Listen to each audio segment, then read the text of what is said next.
kami menerapkan pasal 207 KHP ya, terhadap tersangka atas penghinaan institusi. Korban ini mengalami tidak hanya secara fisik, gitu ya, tetapi memang secara psikis pun juga korban merasa terganggu. Anak ini berada dalam kondisi dipengaruhi oleh substansi atau zat tertentu yang membuat dia bisa lepas kendali. Tapi jangan dilaporin udah dong. Jangan panjang masalahnya gimana. Itu tentunya manusiawi pula apabila setiap insan Polri gitu ya, itu merasa terusik. Hai, ketemu lagi di Ray-Ban Unlock. Aku lagi ada di Monas dan sekarang aku lagi mau ngobrol-ngobrol dengan Bapak Kapolres Pak Susatyo, Kapolres Metro Jakarta Pusat, tentang isu yang lagi viral. Ada dua isu yang lagi viral. Kita langsung berbincang dengan beliau, ada di ruangan, kita langsung masuk aja. Yuk guys.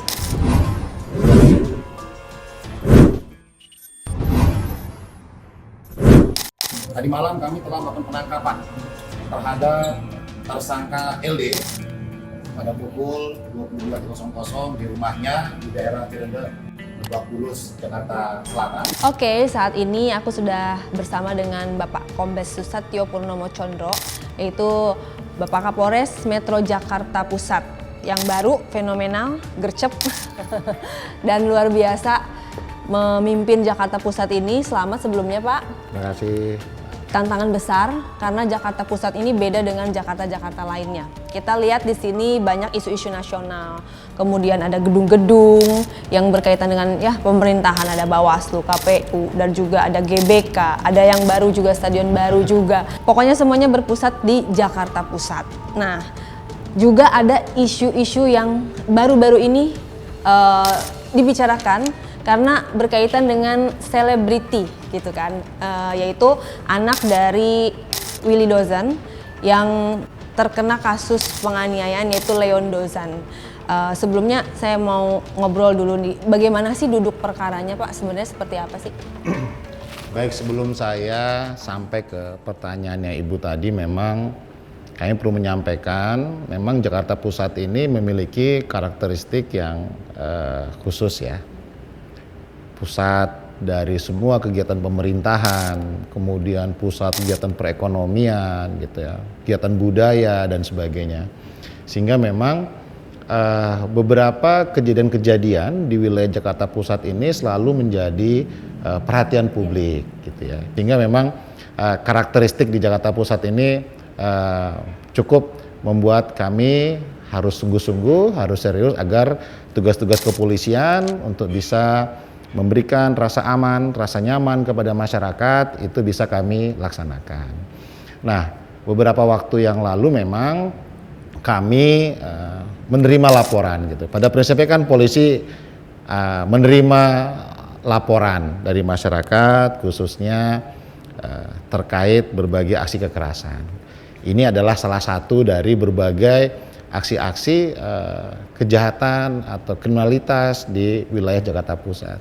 Yang salah satunya ini adalah terhadap penganiayaan terhadap Rinwa Nazwa 19 tahun. Nah, ini juga menjadi perhatian publik gitu ya, karena videonya itu tersebar gitu ya, tersebar, viral segala macam, sehingga memang menggugah sisi kemanusiaan ya bagi semua orang tua yang memiliki anak wanita gitu ya, apalagi usianya masih sangat belia gitu. Sehingga memang kami melihat kasus ini lebih pada sisi humanisnya, bahwa bagaimana ketika perilaku dalam berpacaran pada usia-usia belia seperti itu dengan tingkat kedewasaan yang mungkin belum sempurna gitu, sehingga mengedepankan aspek kekerasan atau sifat agresif yang berlebihan gitu ya. Ada sebuah quotes yang menarik, pepatah yang menarik tentang kedewasaan. Bertambah umur itu adalah takdir, bertambah dewasa itu adalah pilihan.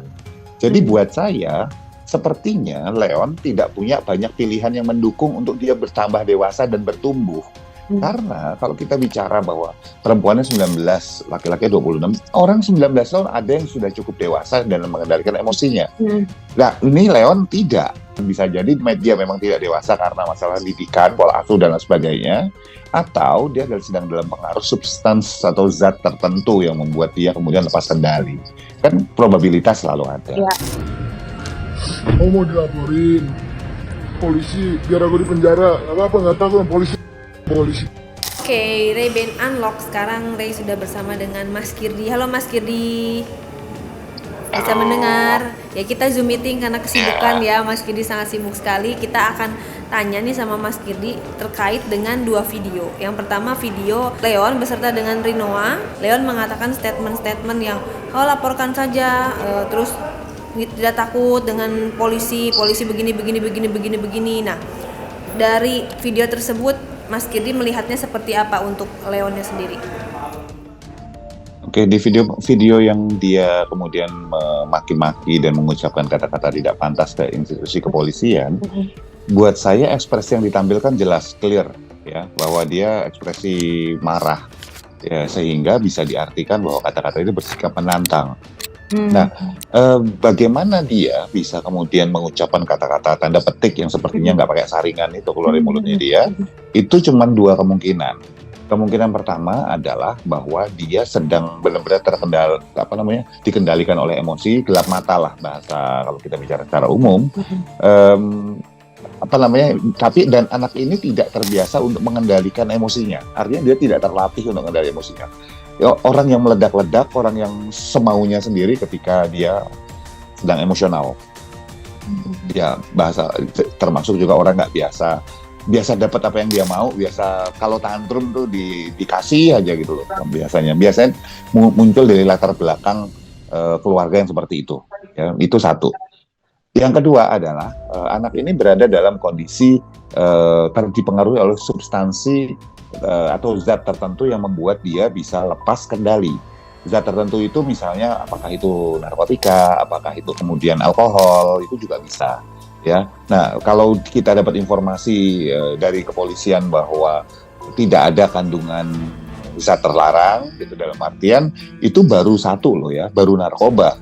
Tetapi bisa jadi dia dalam pengaruh yang satu lagi yaitu alkohol misalnya. Ya itu juga bisa. Jadi kemungkinannya cuma 2 itu. Kenapa dia sanggup melakukan hal yang seperti yang disebutkan, yang terjadi viral belakangan ini?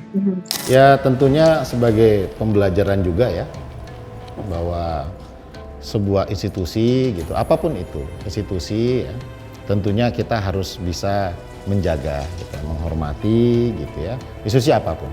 Kebetulan kan yang diucapkan itu kan institusi Polri, bisa saja institusi lain dan sebagainya. Secara umum kami tentunya tidak ingin hal-hal seperti ini terjadi. Gitu. Kami ingin masyarakat juga dewasa dalam memberikan statement gitu ya, walaupun memang kita ketahui mungkin itu disampaikan pada saat kondisi emosi dan sebagainya. Justru ketika emosi itulah tingkat sadarnya itu diukur ketika harus berbicara gitu ya. Apalagi dia paham bahwa itu sedang direkam dan segala macamnya gitu ya.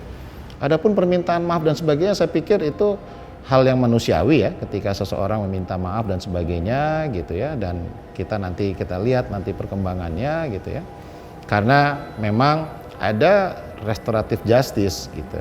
Tetapi jangan lupa bahwa ketika polisi melakukan penahanan itu ada dua alasan. Yang pertama alasan objektif, yaitu memang hukumnya atau perbuatannya bisa kami lakukan penahanan. Atau yang kedua memang ada alasan subjektif, khawatir dia mengulangi perbuatan, khawatir dia melarikan diri dan sebagainya gitu. Dalam hal sudah terulang 2 kali ini tentunya wajar pula apabila penyidik merasa bahwa kami khawatir apabila itu kembali dilakukan. Nanti kita lihat perkembangannya ya. Lagi pula kan korban juga kan masih mengalami tekanan secara psikis. Gitu. Berarti ada 2 pasal yang dikenakan. Ya, pasal terkait satu pasal 351 penganiayaan. Yang kedua ya kemarin juga kami terbitkan terkait dengan pasal penghinaan atau penistaan terhadap institusi pasal 207. Di dalam video kan ada sosok wanitanya. Di situ dia tidak mengeluarkan statement apa-apa ya, dia hanya diam gitu kan. Buat saya kalau misalnya dia diam, Oke, kita bisa lihat satu hal. Kenapa dia diam? It's too obvious, sangat jelas sekali bahwa ini bukan kali pertama dia melihat kondisi pasangannya seperti itu, yang marah tantrum gitu ya, lepas emosinya. Dan sepertinya dia pernah mengalami sebelumnya dan mungkin sudah ada pola kalau dia ngomong sesuatu atau mencoba untuk apakah kemudian menenangkan segala macam malah berefek nggak baik buat dia. Bahwa kejadian ini kan sebenarnya sudah terjadi 2 kali gitu. Yang pertama itu di sebuah mall di kawasan Depok ya, kemudian itu sempat dimediasi antar keluarga, sempat dimaafkan gitu ya. Ternyata terulang lagi gitu. Setelah sebulan berikutnya gitu, bahkan sampai datang ke tempat tinggalnya Rinoa, kemudian subuh-subuh datang dan segera terjadi percecokan dan sebagainya.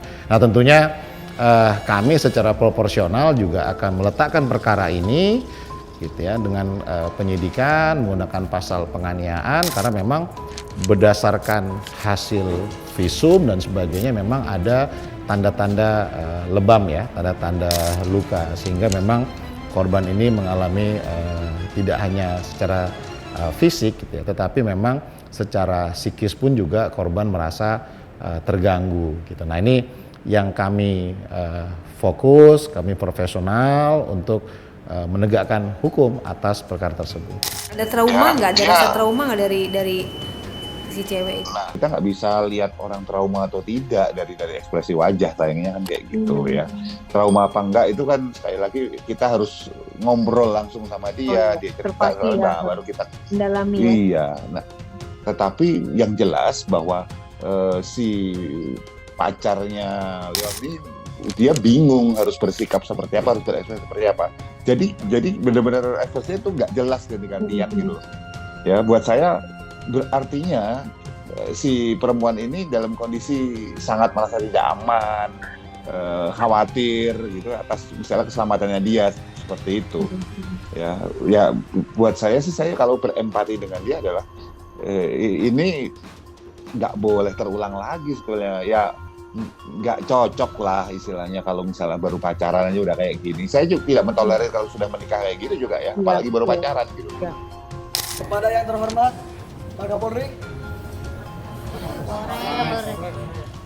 terutama saya minta maaf karena saya sudah melakukan kesalahan, telah mengata-ngatai institusi Polri.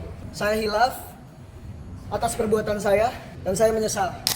Deliknya kan bukan delik aduan ya gitu, artinya delik pidana murni umum gitu, artinya ketika itu terjadi gitu ya kami harus menangani walaupun itu nanti ada peluang restoratif dan sebagainya, tapi kami ingin fokus dulu dalam hukum pembuktian terhadap perkara ini agar jelas gitu, perbuatan yang kami hukum ini kan perbuatan yang kami hukum ini, yang kami lakukan penyidikan itu adalah perbuatan jahat, niat jahat. Nah itu yang kami rangkai dalam berbagai pembuktian. Nah biarkan kami, penyidik kami untuk bisa mengumpulkan semua alat-alat bukti itu agar perkaranya menjadi terang gitu. Kalaupun nanti ada kedua belah pihak korban dan sebagainya itu berdamai dan segala macamnya, ya nanti kita pertimbangkan ataupun nanti akan menjadi pertimbangan hakim tentunya kalau memang nanti kita berkas nanti kita kirim ke kejaksaan.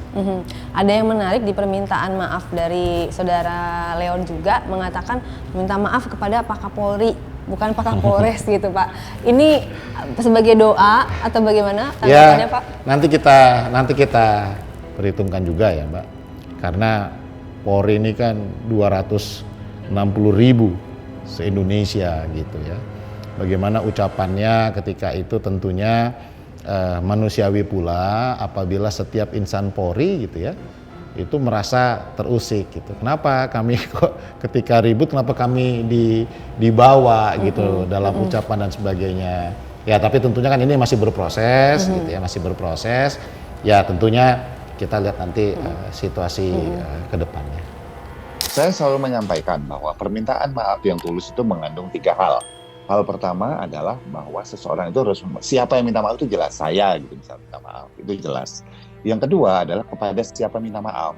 itu jelas kepada institusi kepolisian misalnya ya. Sebetulnya disebut Kapolri juga tanda petik salah tidak kan institusi kepolisian diwakili oleh Kapolri kan boleh. Iya, jadi dia mungkin maksudnya langsung ke pimpinan tertinggi gitu ya, dia meminta maafnya. Betul. Itu yang kedua. Yang ketiga, kenapa dia minta maaf itu juga harus disampaikan. Dan Leon dalam hal ini menyampaikan, gini loh, dia melakukan hal yang salah bukan berarti kita harus semua tentang dia jadi salah gitu. Permintaan maaf dia mengikuti syarat bahwa seseorang itu sudah menurunkan egonya untuk kemudian mengakui bahwa dia memang salah. Jadi saya minta maaf pada kepolisian karena telah melakukan katakanlah mengeluarkan kata-kata yang tidak pantas misalnya seperti itu. Dia sebutkan, tetapi yang perlu kita dalami lagi, kenapa dia mau menurunkan egonya untuk minta maaf? Itu harus kita bandingkan. Yang pertama, kemudian kita lihat ekspresi wajahnya, ini ekspresi wajah orang takut.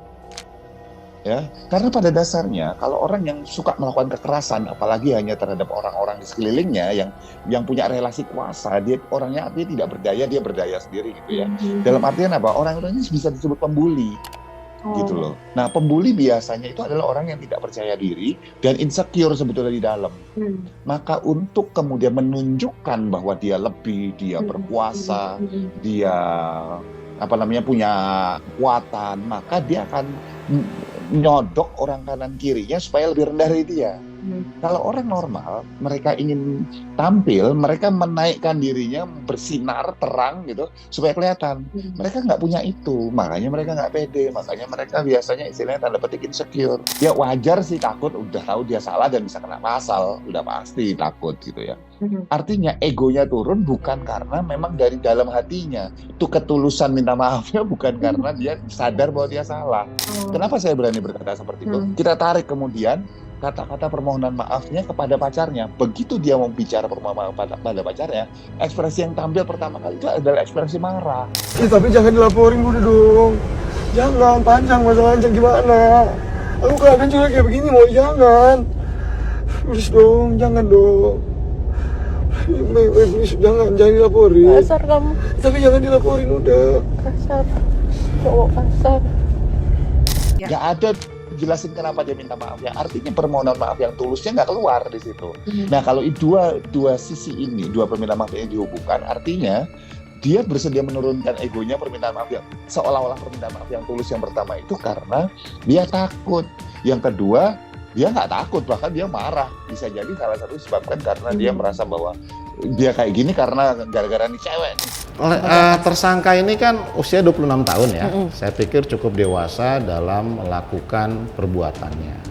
Sepanjang kita interogasi, sepanjang proses penyidikan, pemeriksaan dan sebagainya, tidak ada tanda-tanda yang menurut saya harus kami lakukan pemeriksaan secara psikis gitu ya. Karena semua dilakukan secara sadar dan apalagi itu berulang gitu. Nah, tapi memang saya lebih ingin menekankan memang ini menjadi PR kita semuanya gitu ya, PR kita semuanya bagi para orang tua, jangan sampai nanti kebetulan terjadilah seperti hal-hal seperti ini. Apalagi terhadap wanita ya, yang mana wanita itu kan makhluk yang harus dilindungi ya Pak ya. Ya. Harus disayangi, dilindungi seperti itu. Psikologinya dia berjalan tepat dengan kondisi dia. Gini. Cemburu, jealous. Jealous buat orang yang percaya diri dan orang yang tidak percaya diri yang saya sebutkan tadi ya, pembuli itu kan katanya tidak percaya diri dan insecure. Artinya kan kondisi psikologisnya tidak percaya diri nih. Ya. Ada orang yang jealous tapi percaya diri. Yang terjadi apa? Orang yang jealous, yang cemburu tapi dia punya kepercayaan diri, tahu nggak yang dia lakukan apa, Rey? Gimana? Yang dia lakukan adalah dia akan nunjukin bahwa dia itu layak, dia hebat untuk membuat pasangannya makin kagum sama dia. Tapi kan bukan mukulin. Iya, kalau menyakiti tapi orang yang tidak percaya diri, begitu dia jealous, dia tahu dia nggak punya apa-apa, tanda petik gitu, nggak punya kualitas di dalam. Akhirnya apa? Bisanya karena dia desperate, dia maksa. Nah, maksa bisa dengan kata-kata, bisa dengan pukulan, dia bisa kata-kata verbal misalnya gini, lu tuh tahu nggak, lo beruntung dapat gue. Lo kalau nggak dapat gue ngapain segala macam, lo gila lo, dan keluar kata-kata makian, ngerendahin si pasangan. Ini bisa cewek bisa cowok lo ya, nggak harus cewek gitu. cewek ke cowok juga bisa gitu. Sehingga merasa rendah, merasa orangnya kehilangan kepercayaan diri, dia merasa menang tuh nanti. Gitu. Dia mempertahankan pasangannya dengan merendahkan dia sehingga seolah-olah dia butuh pasangannya, dia butuh dia. Gitu loh. Jadi kalau ditanya, yang pertama, yang jealous pertama, ini karena sayang. Iya. Yang kedua, dia sebetulnya lebih sayang sama dirinya sendiri. Dia takut ditinggalkan, takut dirinya merasa sedih, takut merasa dirinya merasa kehilangan. Kalau dibilang sayang sama dirinya sendiri sebetulnya. Kalau saya dan ini sekali lagi juga para pakar silakan cek ya, teman-teman kita yang psikolog atau segala macam gitu ya. Artinya kalau misalnya masih dalam tahap pacaran, saya akan bilang run for your life, kabur. Nah, cari yang masih banyak yang lebih pantas. Nah, oke. Jadi sekarang prosesnya sudah sampai pemeriksaan. Sudah. Pesan tersangka, ya, kita sudah tersangka, dan dua-duanya sudah di BAP ya Pak ya? Ya sudah. Visumnya juga, hasil visumnya sudah keluar? Hasil visum sudah ada, sah-sah juga sudah kami periksa semuanya. Oke.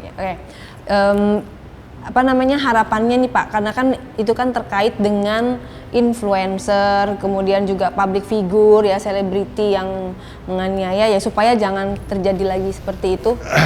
Kalau dari Bapak sendiri seperti apa? Begini, menurut pendapat pribadi kami, memang ketika seseorang memiliki status sebagai public figure, apakah itu selebriti dan segala macamnya gitu, ingat bahwa status itu juga melekat pada kehidupan pribadinya. Tentunya sebagai public figure juga memiliki follower, memiliki fans, dan cenderung memang meniru apa yang dilakukan, apa yang menjadi sebagai tren, panutan, sebagai panutan dan sebagainya. Sehingga memang pola perilaku dari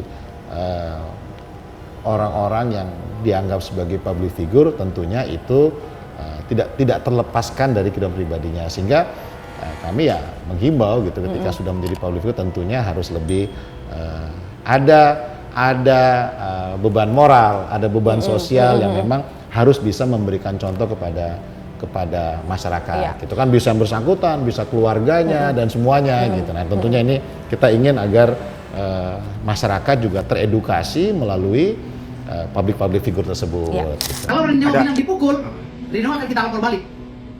Tidak ada pemukulan di sini. Oh, tapi di BAP itu ada misalnya BAP setelah kami periksa ternyata ada pemukulan karena dia, kami akan lapor balik. Karena keterangan palsu Rinoa, laporan palsu Rinoa termasuk dalam pasal 220 KUHP dan pasal 317 318, maka Rinoa telah memfitnah klien kami sehingga klien kami dihukum dan dijadikan tersangka karena keterangan palsu Rinoa. Kami sudah laporkan balik. Gitu loh. Sudah? Belum. Kan kita masih mengedepankan musyawarah kan gitu. Katanya akan ada tindakan untuk si Rinoa sendiri yang karena menyebarkan video viral tersebut, begitu kan, akan mungkin arahnya akan menjadi lapor balik atau seperti apa, itu bagaimana Pak? Ya sampai saat ini kan belum menerima laporan tersebut. Ya nanti kalau laporan itu kan hak setiap orang ya, kalau dia mau melaporkan dan sebagainya ya tentunya ya kita siap untuk mengkaji, untuk menilai apakah laporan tersebut itu layak atau tidak gitu. Karena kami tidak menggunakan undang-undang terkait dengan transaksi elektronik gitu. Ya, menyebutkan secara lisan dan sebagainya itu kan terjadi di lokasi umum gitu ya, dan bisa terlihat orang. Oke, kalau gitu Bapak terima kasih banyak waktunya, penjelasannya dan kesempatannya. Sukses terus ke depannya, semoga tambah mantap. Oke. Terima kasih. Sampai ketemu lagi di video selanjutnya.